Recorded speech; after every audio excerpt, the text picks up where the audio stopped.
بسم اللہ الرحمن الرحیم۔ آج سے تقریباً 6000 سال قبل حضرت ابراہیم علیہ السلام کو نمرود کے حکم پر اس مقام پر آگ میں پھینکا گیا۔ کئی صدیاں گزر جانے کے باوجود بھی یہ مقام اپنی اصل حالت میں قائم ہے۔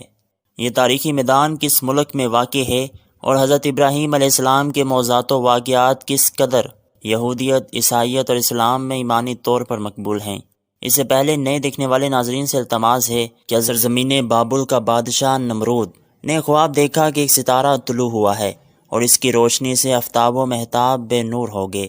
نمرود نے خوفزدہ ہو کر نجومیوں سے دریافت کیا تو پتہ چلا ایک ایسا بچہ پیدا ہونے والا ہے جس کے ہاتھوں اس کا تخت برباد ہوگا۔ نمرود نے حکم دیا اس سال میری مملکت میں جتنے لڑکے پیدا ہوں سبھی کو قتل کر دیا جائے۔ حضرت ابراہیم علیہ السلام کی پیدائش بھی نزدیک تھی۔ جب آپ کی والدہ نے یہ ماجرا سنا تو ایک غار میں چلی گئیں۔ وہاں حضرت ابراہیم علیہ السلام کی پیدائش ہوئی۔ آپ کی پیدائش کے بعد آپ کی والدہ روزانہ دودھ پلانے کے لیے جاتی۔ ایک دفعہ کیا دیکھتی ہیں کہ آپ اپنی سرانگاہ چوس رہے ہیں۔ قدرت آپ کی پرورش کر رہی ہے۔ ایک ہفتے میں اتنے بڑے ہوئے کہ ایک ماں کے نظر آتے، اور ایک ماں میں اتنے نظر آتے جتنا سال کا بچہ ہوتا ہے۔ انبیاء علیہ السلام ہمیشہ معصوم رہتے ہیں۔ جب ہوشیار ہوئے تو ایک دن اپنی والدہ سے دریافت کیا، میرا رب کون ہے؟ والدہ نے کہا میں ہوں، کیونکہ رب پرورش کرنے والے کو کہتے ہیں۔ پھر دریافت کیا کہ تمہارا رب کون ہے؟ والدہ نے جواب دیا کہ میرا رب تیرا باپ ہے۔ فرمایا کہ ان کا رب کون ہے؟ والدہ نے کہا کہ نمرود بادشاہ۔ پھر حضرت ابراہیم علیہ السلام نے دریافت کیا کہ نمرود کا رب کون ہے؟ والدہ نے کہا خاموش ہو جاؤ۔ آپ کی والدہ نے جا کر حضرت ابراہیم علیہ السلام کے والد کو کہا کہ جس لڑکے کی نسبت مشہور ہے کہ زمین والوں کا دین بدل دے گا، نمرود کا تخت و تاج الٹ دے گا، وہ تمہارا فرزند نظر آتا ہے جو ایسی ایسی باتیں کرتا ہے کہ عقل دنگ رہ جاتی ہے۔ حضرت ابراہیم علیہ السلام نے شروع ہی سے توحید کی حمایت اور عقائد کفریہ کا ابطال شروع کیا۔ قرآن کریم میں ارشاد باری تعالیٰ ہے، جب رات کی تاریکی ان پر چھا گئی تو انہوں نے ایک ستارہ دیکھا تو آپ نے فرمایا یہ میرا رب ہے۔ جب غروب ہوا تو آپ نے فرمایا میں غروب ہونے والوں کو دوست نہیں رکھتا۔ بس جب چاند چمکتا ہوا نکلا تو ابراہیم علیہ السلام نے کہا یہ میرا رب ہے، لیکن جب وہ بھی ڈوب گیا تو کہا اگر میرے رب نے مجھے راہ نہ دکھائی ہوتی تو میں ضرور اسی گروہ میں ہوتا ہوا براہ راست سے بھٹک جاتا۔ حضرت ابراہیم علیہ السلام جلیل القدر پیغمبر تھے۔ آپ لوگوں کو حق کی طرف لانے کے لیے تبلیغ کرتے۔ حضرت ابراہیم علیہ السلام کا بت پرستی پر لعنت اور پوجنے والوں سے جھگڑا تکرار، ان سب حالات سے نمرود باخبر ہوا۔ ابراہیم علیہ السلام کو اپنی عدالت میں بلایا۔ حضرت ابراہیم علیہ السلام بے خوف ہو کر نمرود کے پاس گئے۔ لوگ جب نمرود کے پاس حاضر ہوتے تو اس کو سجدہ کرتے۔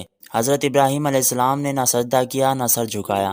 تو نمرود نے نہایت غصے سے حضرت ابراہیم علیہ السلام کو کہا کہ تو نے مجھے سجدہ کیوں نہ کیا؟ حضرت ابراہیم علیہ السلام نے بے خوف ہو کر کہا کہ میں بغیر پروردگار عالم کے اور کسی کو سجدہ نہیں کرتا۔ نمرود نے کہا کہ تیرے پروردگار کی کیا تعریف ہے؟ حضرت ابراہیم علیہ السلام نے جواب دیا کہ میرا پروردگار مارنے اور زندہ کرنے کا مختار ہے۔ نمرود نے کہا میں بھی مارتا اور بچاتا ہوں۔ نمرود نے 2 قیدیوں کو جو واجب القتل تھے قید خانے سے بلایا، ایک کو قتل کر دیا اور دوسرے کو چھوڑ دیا، اور کہا دیکھ ایک کو میں نے مار ڈالا اور دوسرا بھی واجب القتل تھا، اس کو میں نے زندہ چھوڑ دیا۔ کہتے ہیں کہ جب حضرت ابراہیم علیہ السلام کا نمرود سے مقابلہ ہوا تھا کہ میرا رب سورج کو روزانہ مشرق سے طلوع کرتا ہے تو مغرب سے طلوع کر کے دکھا، اور میرا رب زندہ بھی کرتا ہے اور مارتا بھی ہے، تو نمرود نے کہا تھا کہ کیا تم نے کسی کو اپنی آنکھوں سے زندہ ہوتے دیکھا ہے؟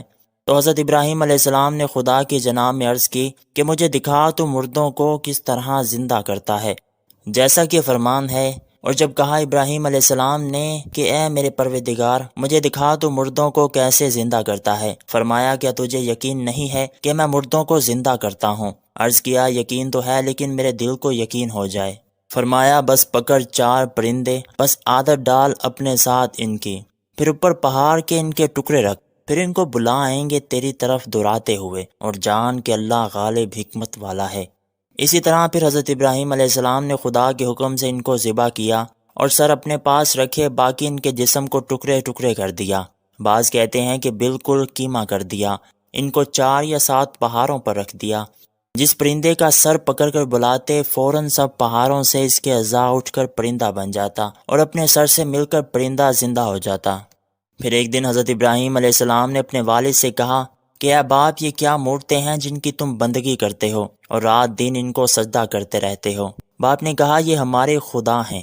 ابراہیم علیہ السلام نے جواب دیا کہ نہ ان کے کان ہیں نہ آنکھیں، نہ نفع پہنچا سکتے ہیں نہ نقصان۔ بہرحال حضرت ابراہیم علیہ السلام نے اپنے والد اور اپنی قوم کو ہر طرح سے سمجھایا کہ وہ حق کی طرف ایمان لے آئیں۔ ان دنوں ان کے ایک بڑے میلے کا وقت قریب تھا۔ تب باپ نے حضرت ابراہیم علیہ السلام سے کہا کہ کل ہماری عید ہے، جنگل میں میلہ لگے گا، ہم نفیس کھانے پکا کر بتوں کے پاس رکھیں گے، تم بھی ہمارے ساتھ چلو اور ہمارے میلے کی رونق دیکھو، واپس آ کر بتوں کی سجاوٹ دیکھنا۔ جب تم یہ سب کچھ دیکھ لو گے تو پھر ہم کو ان کی پرستش سے نہ روکو گے۔ حضرت ابراہیم علیہ السلام چونکہ ایک وقت یہ بات کہی تھی کہ میں تمہارے بتوں کے ساتھ سمجھوں گا، پھر اس طاق میں تھے کہ کبھی بت خانے میں موقع پا کر اپنی بات کو پوری کر کے ان پر پوری حجت قائم کروں۔ یہ اصل موقع تھا جس کا حضرت ابراہیم علیہ السلام کو انتظار تھا۔ حضرت ابراہیم علیہ السلام نے میلے میں جانے سے اپنے آپ کو بچایا جیسا کہ فرمان ہے۔ پس ابراہیم علیہ السلام نے ایک نظر ستاروں کی طرف کی، فرمایا میں بیمار ہوں۔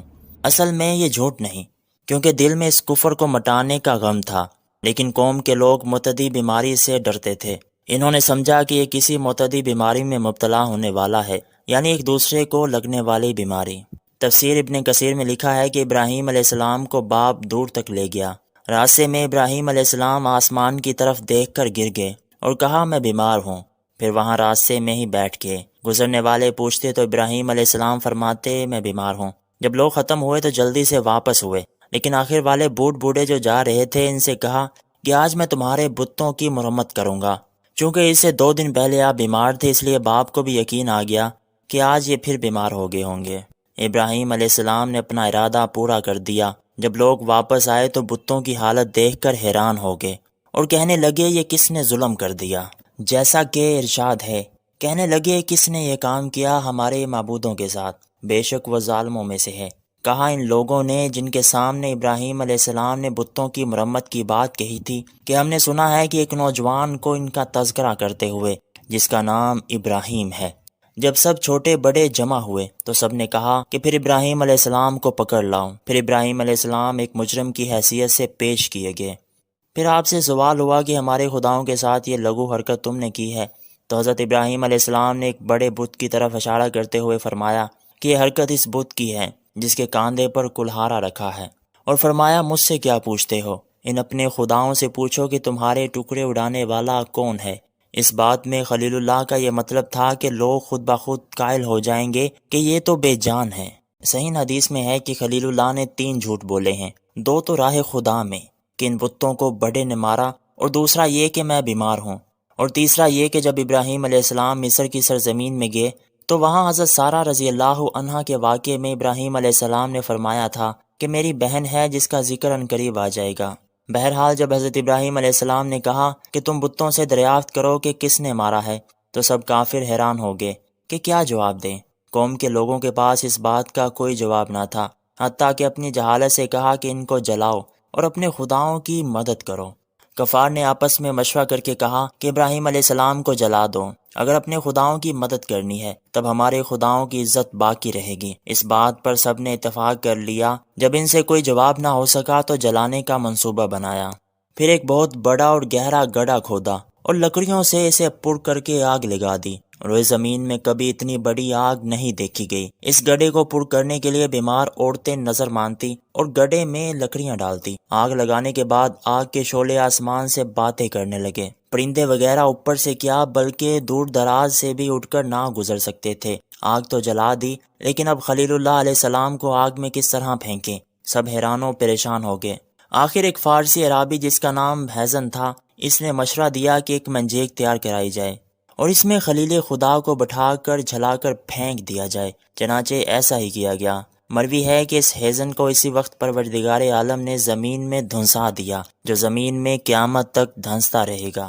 جس وقت حضرت ابراہیم علیہ السلام کو منجیک کے ذریعے اس آگ کے سمندر میں پھینکنے لگے تو سب آسمان کے فرشتے بلکہ زمین و آسمان اور سب ان میں رہنے والی مخلوق چیخ اٹھی یا رب آپ کے خلیل پر کیا گزر رہی ہے۔ حق تعالیٰ نے سب کو فرمایا کہ تم سب ابراہیم علیہ السلام کی مدد کرو۔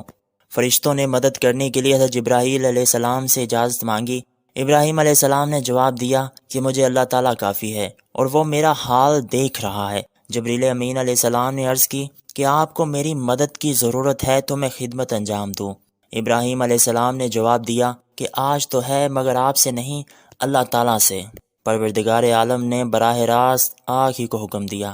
قتادہ رحمۃ اللہ علیہ فرماتے ہیں کہ جس دن آگ تیز ہوئی تو جانور بھی اس آگ کو بجھانے کے لیے نکلے اور کوشش کرتے رہے سوائے گرگٹ کے۔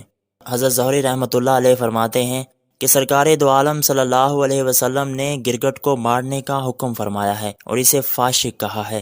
حضرت عائشہ رضی اللہ عنہا کے گھر میں گرگٹ کو مارنے کے لیے ایک نیزہ رکھا ہوا تھا، کیونکہ کہا جاتا ہے کہ یہ اس آگ کو تیز کرنے کے لیے پھونک مارتا تھا۔ جب حضرت ابراہیم علیہ السلام کو آگ میں ڈالا تھا تو اسی وقت ایک کافر بادشاہ تماشا دیکھ رہا تھا۔ اس آگ سے ایک چنگاری اٹھ کر اس کے انگوٹھے پر پڑی، وہیں کھڑے کھڑے سب کے سامنے ایسا جلا جیسے روئی جلتی ہے۔ جس وقت حضرت ابراہیم علیہ السلام کو اس آگ میں ڈالا تو ان کے مبارک لبوں سے نکلا حسبی اللہ و نعم الوکیل، کافی ہے مجھے اللہ تعالیٰ اور وہ اچھا کارساز ہے۔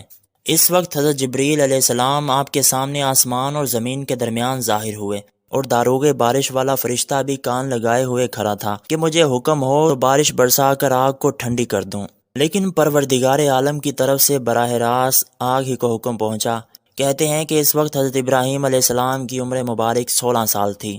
حضرت ابراہیم علیہ السلام کو جس جھولے میں بٹھا کر پھینکا تھا وہ رسیاں وغیرہ تو آگ نے جلا دیں، لیکن ابراہیم علیہ السلام کے ایک رونگٹے کو بھی آگ نہ پہنچی۔